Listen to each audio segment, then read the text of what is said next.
ராமநாதபுரம் மாவட்டம் திருவாடானையில் பல்வேறு கோரிக்கைகளை வலியுறுத்தி வருவாய்த்துறை சங்கங்களின் கூட்டமைப்பு சார்பில் கண்டன ஆர்ப்பாட்டம் நடைபெற்றது. திருவாடானை வருவாய்த்துறை அலுவலகம் முன்பு நடைபெற்ற ஆர்ப்பாட்டத்தில் வருவாய்த்துறை சங்கங்களின் கூட்டமைப்பினர் ஏராளமானோர் கலந்து கொண்டு விடியா திமுக அரசை கண்டித்து முழக்கங்களை எழுப்பினர்.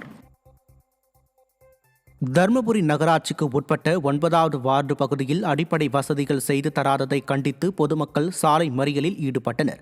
திமுகவைச் சேர்ந்த மாதேஸ்வரன் உறுப்பினராக உள்ள இந்த வார்டில் மசூதி தெரு மக்களுக்கு சாலை, கழிவுநீர் கால்வாய், குடிநீர், தெருவிளக்கு உள்ளிட்ட எந்தவொரு அடிப்படை வசதிகளும் செய்து தரவில்லை என கூறப்படுகிறது. இதுகுறித்து வார்டு உறுப்பினரிடமும் நகராட்சி நிர்வாகத்திடமும் பலமுறை முறையிட்டும் எந்த நடவடிக்கையும் எடுக்காததால் ஆத்திரமடைந்த அப்பகுதி மக்கள் தருமபுரி கிருஷ்ணகிரி நெடுஞ்சாலையில் மறியல் போராட்டத்தில் ஈடுபட்டனர்.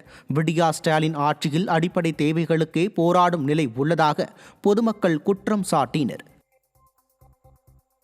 சிவகங்கை மாவட்டத்தில் திடீரென பெய்த கோடை மழையால் மக்கள் மகிழ்ச்சியடைந்தனர். சிவகங்கை, புதூர், பையூர், வாணியங்குடி, காஞ்சிராங்கால், சோழபுரம், இடைமேலூர், அரசினைப்பட்டி பகுதிகளில் மழை வெளுத்து வாங்கியது. இதனால் குளிர்ச்சியான சூழல் நிலவியதால் பொதுமக்கள், விவசாயிகள் என அனைத்து தரப்பினரும் விரைவில் நல்ல காலம் பிறக்கும் என மகிழ்ச்சியடைந்தனர். கடலூர் மாவட்டம் புவனகிரி அருகே தாழ்வாக செல்லும் மின்கம்பிகளால் பொதுமக்கள் பீதியடைந்துள்ளனர். வடப்பாக்கம் கிராமத்தில் வயல்வெளி பகுதியில் மின்மாற்றி அருகில் உள்ள மின்கம்பங்கள் சாய்ந்து அப்பகுதியில் உயரழுத்த மின்கம்பிகள் மிக தாழ்வாக செல்கிறது. இதனால் எந்த நேரத்தில் என்ன அசம்பாவிதம் நேரிடுமோ என்ற அச்சத்தில் ஆழ்ந்துள்ள விவசாயிகள் அந்த பக்கம் செல்லவே அஞ்சுகின்றனர். இதுகுறித்து பலமுறை புகார் அளித்தும் ஸ்டிக்கர் ஸ்டாலின் அரசின் அதிகாரிகள் நடவடிக்கை எடுக்காமல் தியானத்தில் ஆழ்ந்துள்ளதாக கிராம மக்கள் குற்றம் சாட்டுகின்றனர். மதுரை அவன்யாபுரத்தில் பூனை கடித்து ரேபிஸ் நோயால் பாதிக்கப்பட்டு அரசு மருத்துவமனையில் சிகிச்சை பெற்று வந்த இளைஞர் தூக்கிட்டு தற்கொலை செய்து கொண்ட சம்பவம் அதிர்ச்சியை ஏற்படுத்தியுள்ளது.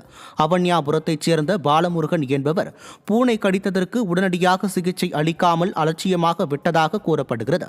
இதனால் ரேபிஸ் நோயால் பாதிக்கப்பட்ட பாலமுருகனுக்கு மதுரை அரசு மருத்துவமனையில் தனி அறையில் வைத்து சிகிச்சை அளிக்கப்பட்டு வந்த நிலையில் போர்வையால் தூக்கிட்டு தற்கொலை செய்து கொண்டார்.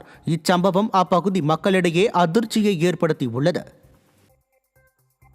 தென்காசி மாவட்டம் கடையநல்லூர் அருகே உள்ள வீரசிகாமணி துணை மின்நிலையத்திற்கு உட்பட்ட பகுதியில் ஏற்பட்ட மின்வெட்டால் பொதுமக்கள் அவதியடைந்தனர். அரிநாயகிபுரம், அச்சம்பட்டி, அருணாச்சலம் உள்ளிட்ட பகுதிகளில் மின்வெட்டு ஏற்பட்டதால் இன்னலுக்கு ஆளானதாக அப்பகுதியினர் தெரிவித்துள்ளனர். திமுக ஆட்சி என்றாலே மின்வெட்டு என்பதற்கு சற்றும் சளைக்காத வகையில் ஸ்டாலின் ஆட்சி நடைபெறுவதாக விமர்சனங்கள் எழுந்துள்ளன.